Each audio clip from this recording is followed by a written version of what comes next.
IVM।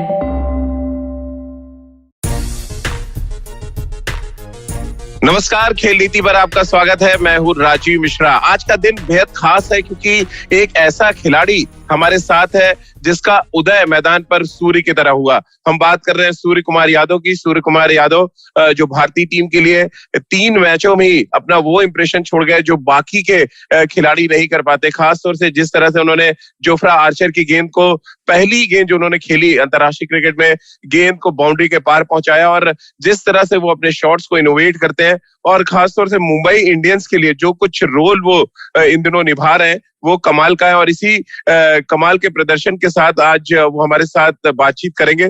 Surya Kumar Yadav हमारे साथ जुड़ चुके हैं। प्यार से लोग उनको SKY भी बुलाते हैं। सूबे के नाम से भी वो मुंबई इंडियंस के साथ बहुत फेमस है और 360 डिग्री खिलाड़ी उनको विराट कोहली मानते हैं। अब आप अंदाजा लगाइए कि शॉर्टर फॉर्मेट में, यानी कि जो 20 ओवर की क्रिकेट है या 50 ओवर की क्रिकेट है, वहां पर आने वाले समय में सूर्य कुमार यादव का क्या कुछ रोल होने वाला है। तो सूर्य भाई, बहुत बहुत स्वागत है आपका खेल नीति पर। साथ में राजकुमार शर्मा जी, विराट कोहली के कोच, हमारे साथ जुड़ रहे हैं और आज सूर्य कुमार से उनके फ्यूचर प्लानिंग के बारे में बातचीत करेंगे। श्रीलंका दौरा जो होने वाला है वहां पर सूर्य कुमार यादव उस दौरे को कैसे सोच रहे हैं और जो एक बड़ा मिशन भारतीय टीम के सामने है, मिशन वर्ल्ड कप, उसके लिए सूर्य कुमार यादव इस कोरोना काल में किस तरह की तैयारी कर रहे हैं। क्योंकि ये हर कोई जानता है कि कोरोना संकट इस समय पूरे देश में है। प्रैक्टिस करना मुश्किल है, घर से बाहर निकलना मुश्किल है और इन सब मुश्किल हालातों के बीच में क्रिकेटर किस तरह से बड़ा टूर्नामेंट की तैयारी करता है, उस पे बहुत डिटेल में बातचीत करेंगे। सूर्य भाई, बहुत बहुत स्वागत है आपका। राजकुमार सर, आपका भी बहुत बहुत स्वागत है हमारे साथ जुड़ने के लिए। सूर्य भाई, अभी मैं आपसे बात कर रहे हैं आ रहा था, उससे पहले एक ट्वीट मैंने पढ़ा आपका और बड़ा अच्छा आपने ट्वीट लिखा था इस कोरोना संकट में, और मुझे लग रहा है देशवासियों के लिए बड़ी अच्छी चीज है कि smile is a great therapy to keep calm. ये लिखने के पीछे क्या वजह थी? राजीव भाई, आप देख रहे हो जैसे कि कैसा माहौल चल रहा है देश में, उसमें एक बीच में एक थोड़ी सी पॉजिटिविटी बहुत जरूरी है जी। मैं समझ सकता हूँ कि इस टाइम में अच्छी चीजों के बारे में सोचना थोड़ा सा मुश्किल है, बट एट द एंड वही है, एक छोटी सी स्माइल अगर चेहरे पे हो तो वो एक किसी को हेल्प कर सकती है इस सिचुएशन से लड़ने में। बिल्कुल। और सूर्य भाई, अगर हम बात करें, IPL जब तक हो रहा था एक तरह से थेरेपी लोगों को मिल रही थी। देश में जितने लोगों से हम लोगों को बात कर रहे हैं तो उसमें लगभग 90 से 95% लोगों का ये मानना था कि शाम को जब 8 बजे मैच शुरू होता है तो एक पॉजिटिविटी आती थी, क्योंकि बहुत नेगेटिव चीजें पूरे दिन सुनने को मिलती थी। अचानक जो ये IPL में ब्रेक लगा और जिस तरह से मुंबई की टीम कमबैक कर रही थी, उस ब्रेक से आपको भी झटका लगा था जब आपको ये खबर पता चली कि टूर्नामेंट स्थगित किया गया है हाल फिलहाल? नहीं, एक्चुअली ऐसा था कि पहले तो देखा जाए तो लोगों की सेफ्टी बहुत इम्पोर्टेंट है देश में, जैसा ऑब्वियसली माहौल चल रहा है उस हिसाब। चलिए, राजकुमार सर भी हमारे साथ जुड़े हुए हैं। सूर्य भाई के पास अभी चलेंगे आगे थोड़ी देर में। राजकुमार सर, आप कैसे देखते हैं सूर्य भाई ने जो पहले ही 3 मैचों में जिस तरह की चमक बिखेरी, पूरे वर्ल्ड क्रिकेट में उनकी चर्चा हुई, खासतौर से जिस अप्रोच के साथ उन्होंने बल्लेबाजी की, कैसे आप देखते हैं उनका इनिशियल करियर जो अभी तक रहा है भारतीय टीम के साथ? राजीव, सभी ने देखा कि बहुत प्रतिभावान खिलाड़ी हैं इनके पास और इंडिया के मिस्टर 360 कहलाते हैं ये, क्योंकि हर तरफ शॉट खेलते हैं, बिंदास शॉट खेलते हैं, बहुत पॉजिटिव क्रिकेटर है। तो मुझे सूर्य में दिखता है एक अच्छा फ्यूचर भारतीय क्रिकेट के लिए, और यही मैं आशा करूंगा कि इसी अंदाज में वो खेलते रहे भारतीय टीम में और जिस पॉजिटिविटी के साथ और जिस आक्रामक रवैये के साथ वो बल्लेबाजी करते हैं, वो जरूरत है वहां पर उस मिडिल ऑर्डर में जहां पर वो बल्लेबाजी कर रहे हैं। खुशी की बात यह है कि कप्तान विराट कोहली ने भी उनको नंबर 3 पर खिलाया, भले वो ओपन करने चले गए। तो एक बहुत अच्छी बात है कि एक डेब्यूटेंट के लिए उन्होंने अपनी जगह छोड़ी। तो मेरा मानना है कि एक अच्छे खिलाड़ी हैं और बहुत आशाएं हैं मुझे भी और पूरे देश को सूर्य से, और मैं उन्हें पूरी शुभकामनाएं देता हूं कि आने वाला कैरियर उनका बहुत सफल हो। राजकुमार सर, अगर हम बात इससे पहले T20 टीम की करें, एक तरह से ताकत दी सूर्य कुमार ने जिस तरह की बल्लेबाजी की, और पहले 3 मैचों में जो उनका औसत रहा, स्ट्राइक रेट रहा, माफ कीजिएगा, वो 185 के ऊपर का स्ट्राइक रेट रहा है। कैसे आप देखते हैं उनका इंक्लूजन, और जिस तरह से एक जरूरत थी कि एक ऐसा बैट्समैन आए जिसका स्ट्राइक रेट 150 प्लस हो, वो जरूरत पूरी करते नजर आए आपको लग रहा है सूर्य कुमार? जिस तरह की परफॉर्मेंस इन्होंने जी मुंबई के लिए दी, बहुत शानदार प्रदर्शन रहा आईपीएल में मुंबई के लिए सूर्य का, और उसी के मद्देनजर इनका भारतीय टीम में सिलेक्शन हुआ। और अच्छी बात है कि इनके कॉन्फिडेंस की कि भारतीय टीम के लिए खेलते हुए भी इन्होंने बहुत शानदार और बिंदास मैं कहूंगा बल्लेबाजी की, जिसकी एक डेब्यूटेंट से आशा जल्दी से नहीं की जाती। लेकिन बहुत एक्सपीरियंस है सूर्य को, क्योंकि काफी लंबे समय से डोमेस्टिक क्रिकेट खेल रहे हैं और बहुत शानदार प्रदर्शन कर रहे हैं। तो एक जरूरी था। राजकुमार जी, कोई सवाल आप लेना चाहते हैं सूर्य से? मुझे लगता है कि शायद सूर्य के आने से वो कमी पूरी होगी। आप कोई सवाल लेना चाहते हैं राजकुमार जी? आपका डेब्यू 2010 में हुआ था रणजी ट्रॉफी में, और भारत के लिए आपको 2021 में खेलने को मिला।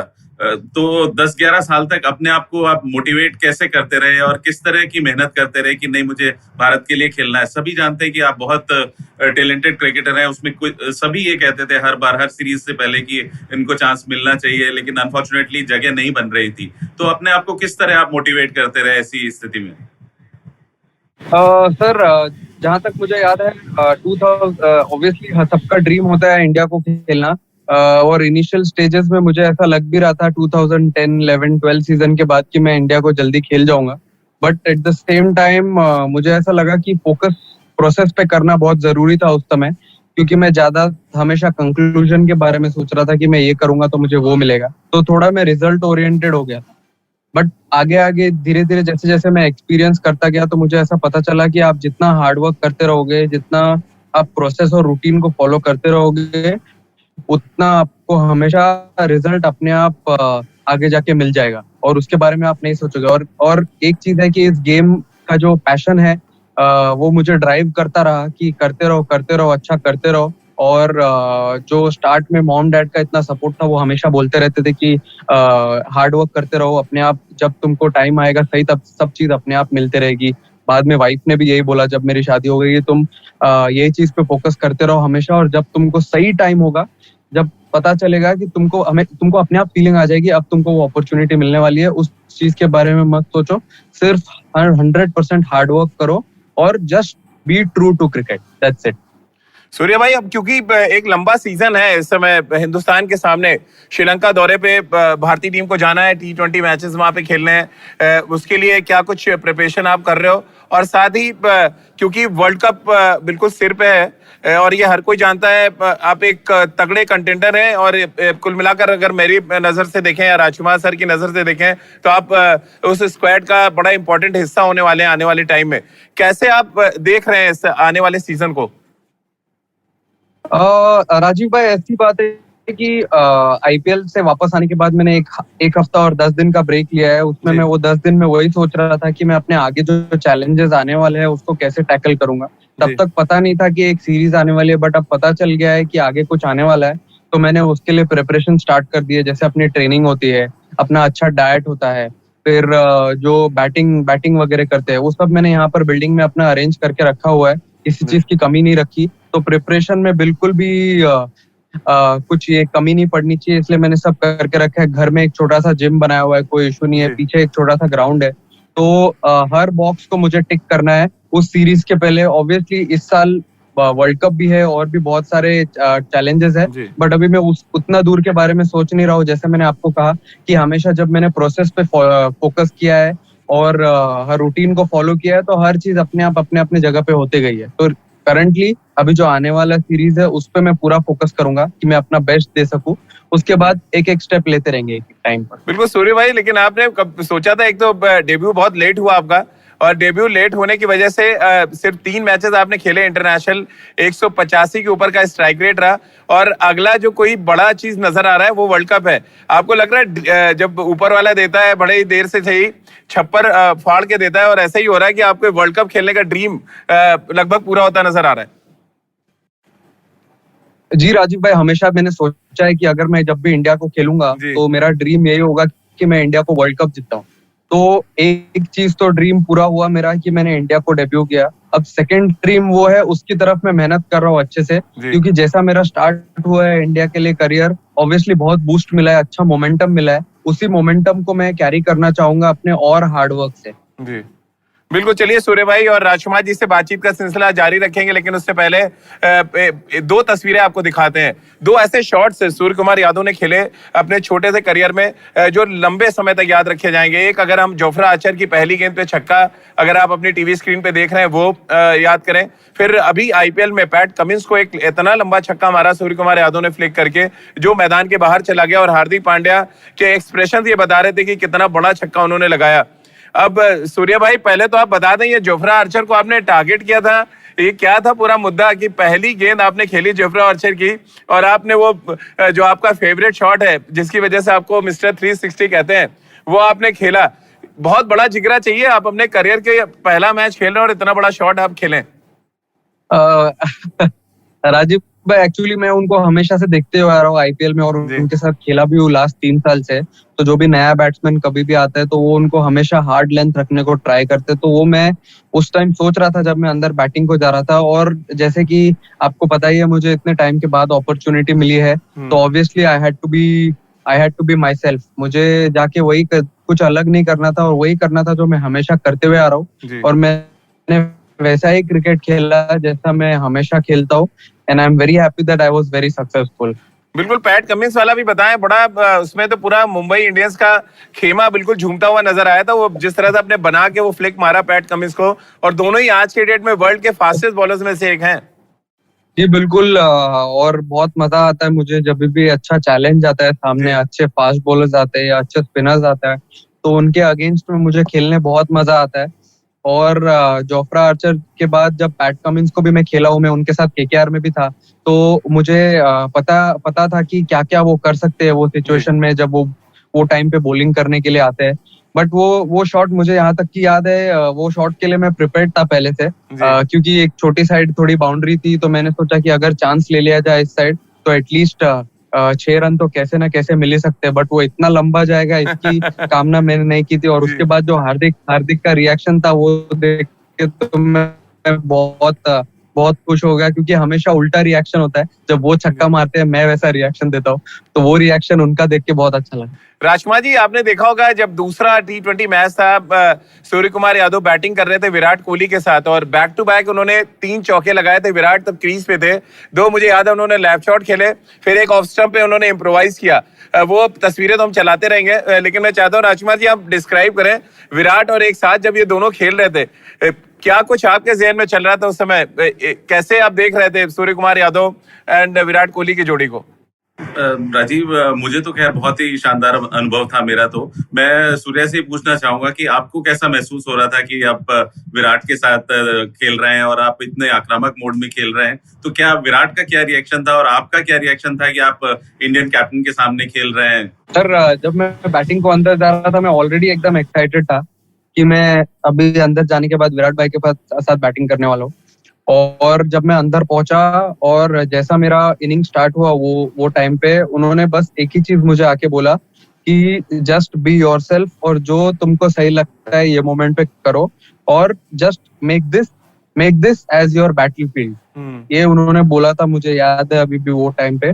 और ऑब्वियसली जब भी मैं हमेशा आईपीएल में या कहीं भी बैटिंग करने जाता हूँ, I try and bat to the situation. और वो टाइम पे ऐसा सिचुएशन लग रहा था कि रोहित शर्मा अच्छी इनिंग खेल के गए थे और वहां पे एक और एक्सप्लोसिव इनिंग की डिमांड थी, तो I just wanted to bat with the situation. और उन्होंने भी वही बोला कि जैसा सही लगता है वैसे बैटिंग करो and just keep batting and be yourself. तो वो और अच्छा, उससे मुझे पॉजिटिविटी मिली और अच्छा अंदर से फीलिंग आई कि I can go and express my self the same way. और उससे पहले वाला मैच भी मेरा अच्छा गया था, तो अलग ही कॉन्फिडेंस था। तो बहुत मजा आया उनके साथ बैटिंग करने के लिए और बहुत अच्छा फीलिंग था। लेकिन सूर्य भाई, अगर हम बात करें आईपीएल ने, तो आईपीएल ने आपको 2 नाम दिए। एक तो मुंबई पहुंचे तो आपको सब प्यार से शोने बुलाने लगे, जो मैंने सुना है, और दूसरा मिस्टर 360 का नाम मिला क्योंकि आप वो जो स्कूप शॉट्स हैं इतने जबरदस्त खेलते हैं कि हो सकता है राजकुमार जी भी आने वाले बच्चों को आप सिखाना शुरू करें कि ये एक ऐसा शॉट है जिसमें मास्टर करने के लिए आपको सूर्य कुमार यादव को देखना पड़ेगा। कैसे आपने इम्प्रोवाइज किया? ये जो हमारे व्यूवर्स हैं या राजकुमार सर वो भी हंस रहे हैं ये सुन के, कैसे इम्प्रोवाइज किया बताएं जरा कि ये एक बहुत डिफिकल्ट शॉट है जो आप फास्ट बॉलर्स में खेलते हैं। राजीव भाई ऐसा है कि जब मैं पहले बारिश में हम जब क्रिकेट खेलते तो सीमेंट पर क्रिकेट होता है, ग्राउंड तो पूरा भीगा होता है, तो हम सीमेंट पे क्रिकेट खेलते तो हमारे इधर एक साइड में बाउंड्री अबाउट 70-80 मीटर होती है और एक साइड में 20-30 मीटर्स की होती है। लेग साइड में जब बाउंड्री बड़ी होती है तो आपको कुछ ना कुछ इम्प्रोवाइज करना। इतनी सारी बॉलें मुझे लगी बॉडी पे, सर पे लगी, कभी हाथ में लगी, कभी कहीं कहीं लगी, तो वहां से मेरा डर खत्म हो गया वो शॉट्स खेलने का। तो अब जब हम अंदर जाते हैं बैटिंग करने के लिए तो हमारे पास पैड्स होता है, हेलमेट होता है, ग्लव्स होता है, थाई पैड होता है, इतनी सारी प्रोटेक्टिव गियर होती है। तो अगर मैं इसको और अच्छे से खेलते रहो, इम्प्रोवाइज करते रहो, तो इसको मैं अपना ट्रेडमार्क स्ट्रोक बना सकता हूँ। बिल्कुल। और राजकुमार जी, क्या कभी विराट ने आपको बोला, जिस तरह से सूर्य कुमार बैटिंग करते हैं और ये स्कूप शॉट खेलते हैं, क्या कभी विराट ने कोशिश की ऐसे शॉट्स खेलने की? कभी आपसे बात हुई कि मैं ऐसे इम्प्रोवाइज करूंगा जैसे सूर्य बैटिंग कर रहे हैं? क्योंकि ये हिंदुस्तान में मुझे लग रहा है बहुत गिने चुने प्लेयर हैं जो इतने कॉन्फिडेंस के साथ और इतने कंट्रोल के साथ ये शॉट खेलते हैं। देखिए राजीव, मैं सही बताऊं कि अब ये वाले शॉट्स शुरू हुए हैं, एबी डिविलियर्स ने शुरू किया, अब सूर्या खेलते हैं ये शॉट। लेकिन अगर कभी विराट नेट्स में खेलते हैं तो कोशिश भी करता है ऐसी या रिवर्स स्वीप मारने की, तो बहुत डांट पड़ती थी मेरे से उसे कि आप तमीज में खेलिए, सीधा खेलिए, आपको जरूरत नहीं है इस तरह के शॉट्स खेलने की। But I think this is the need of the hour. अब क्रिकेट चेंज हो गया है और अब शायद जरूरत है इन शॉट्स को खेलने की। तो मैं सूर्या से एक चीज और पूछना चाहूंगा कि वो किससे इंस्पायर हुए ये सब शॉट्स खेलने के लिए, या उनके आइडियल कौन है इंडियन क्रिकेट में, मैं कहूंगा, या किस बल्लेबाज से वो इंस्पायर्ड है सबसे ज्यादा वर्ल्ड में? सर जी, ऐसा है कि मैं पहले से जब मैं क्रिकेट खेलने स्टार्ट किया और जब आगे जब पता चला कि T20 खेलना है, IPL खेलना है, तो मैं खुद ही सोचता था कि मुझे कुछ नया करना होगा, कुछ अलग करना होगा। If I want to be sweep shots like start किए, ओवर कवर तो सब खेलते हैं, को स्कूप करना है, फास्ट बॉलर को स्वीप मारना है वो टाइम पे, जो हर जगह स्ट्रोक खेलते थे। तो जो मेरा जो स्ट्रोक प्ले था, उसके बाद मैंने उनकी बैटिंग और देख देख के अपने स्ट्रोक्स को और इन्वेंट किया, क्योंकि ऐसा लगता था कि सब लोग बोलते थे वो स्कूप अच्छा खेलते हैं, बट एक्चुअली देखा जाए तो वो ऑल राउंड द पार्क अच्छे स्ट्रोक्स खेलते हैं, ऑफ साइड में भी जो उस टाइम की डिमांड होती है, जहां बॉल आती है। तो मैंने उनको देख के अपने अंदर के और स्ट्रोक्स अच्छे करने को ट्राई किए, उसके ऊपर और प्रैक्टिस करने स्टार्ट की। इसलिए धीरे धीरे मेरा दोनों साइड का जो प्ले है वो अभी थोड़ा बेटर होते जा रहा है। सूर्य भाई, जल्दी से एक आखिरी सवाल ले लेते हैं आपसे, क्योंकि IPL सीजन 14 स्थगित हुआ, मुंबई इंडियंस नंबर 3 पे थी पॉइंट्स टेबल में। दोबारा IPL शुरू होता है, क्या चांसेस देख रहे हैं मुंबई इंडियंस के लिए इस सीजन में? हैट्रिक करने की पूरी कोशिश है राजीव भाई जी, क्योंकि जैसा चल रहा है, 2 साल हम लोग कंटिन्यूस जीते हैं, अभी तीसरे साल आ रहा है, पॉइंट्स टेबल में अभी सही जगह पे है। इस साल देखा जाए तो सारी टीम्स बहुत अच्छा कर रही है, जैसे RCB है, DC है, दोनों बहुत अच्छा कर रही है। अच्छा चैलेंज रहेगा जब अगर चालू हुआ IPL तो। बट ऐसा बहुत कम ऐसा अपॉर्चुनिटी मिलता है फ्रेंचाइजीज को कि आके एक साथ लाइन से 3 बार जीते, तो वो ट्राई करेंगे हम लोग 3 बार जीतने की, और उसी पे पूरी कोशिश रहेगी। चलिए, तो राजकुमार जी, विराट को चैलेंज भी दे दीजिएगा कि IPL में मुंबई इंडियंस और सूर्य कुमार यादव तैयार हैं हैट्रिक लगाने के लिए, और RCB के भी चांसेस अच्छे हैं इस बार अगर IPL शुरू होता है तो। चलिए सूर्य भाई, बहुत बहुत शुभकामनाएं आपको खेल नीति की तरफ से, और हम सभी उम्मीद कर रहे हैं कि श्रीलंका दौरे पे और उसके बाद वर्ल्ड कप में आप भारतीय टीम के लिए बड़ा कंट्रीब्यूशन करें, भारतीय टीम की जीत में बड़ा योगदान दें, इस बात की उम्मीद हम सब कर रहे हैं। और खेल नीति के जो तमाम श्रोता हैं उनकी तरफ से भी ढेर सारी शुभकामनाएं, और वो सब भी यही चाहते हैं कि जैसा आपका नाम है वैसे ही आप चमक बिखेरते हुए नजर आए क्रिकेट के मैदान पर।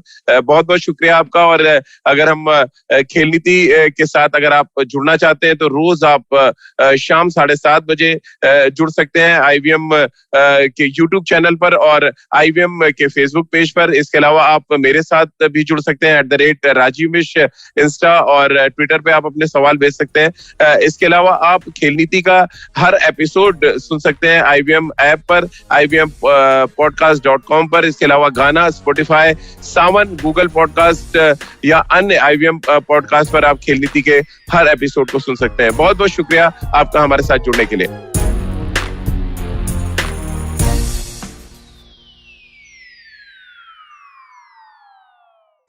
I hope you enjoyed that show. If you aren't following us on social media, please do. We're IVM Podcast on Twitter, Facebook, and Instagram. I would like to thank the sponsors on the network this week, Cred, Ciet, and PayPal. Thank you so much. You make everything possible. Before I recommend a couple of episodes, I just wanted to quickly talk a little bit about Ankush Champanerkar. Ankush was a team member who we lost due to COVID-related complications. He was a really fun guy, and I wish I knew him better than I got to know him in the short time he was with us. But I hope that you can remember him in your thoughts and prayers. Also, quick reminder about Pod for Change, the initiative set up by the podcasting community, along with Give India, the NGO partner. You can go to tinyurl.com/podforchangeindia, and I'm sure that it would be much appreciated any donations that you could give. With that, let me quickly give you a couple of highlights from this week. Aditi Mittal was on Cyrus Says. Great episode, do check that out. On the Habit Coach, Ashton talks about using the word impossible and suggests some better alternatives. On Advertising is Dead, Varun was joined by Harsh Lal, the co-founder of the Soul Store. On This Round is on Me, Gauri talks to Pankit Desai, who is the co-founder and CEO of Secure Tech. And finally, I'd like to mention that we have a new show called Tede Mere Raste, hosted by Keshav Chaturvedi. This time it's a trip to the beautiful blue city of Jodhpur, but every week he's going to tell you about his travels as a photographer. It's really well put together, really well done. I couldn't be more excited about the show. Please do definitely check that out. And with that, I hope we see you again next week. Do you know Tamil? Tamil puriyuma? Do your children enjoy great stories that inculcate good values? Hi, I am Ravishankar Balachandran and I host the Storytime Tamil podcast. I am excited to share a short story with great moral values every day. Listen to Storytime Tamil on the IVM podcast app, YouTube, or wherever you get your podcasts from.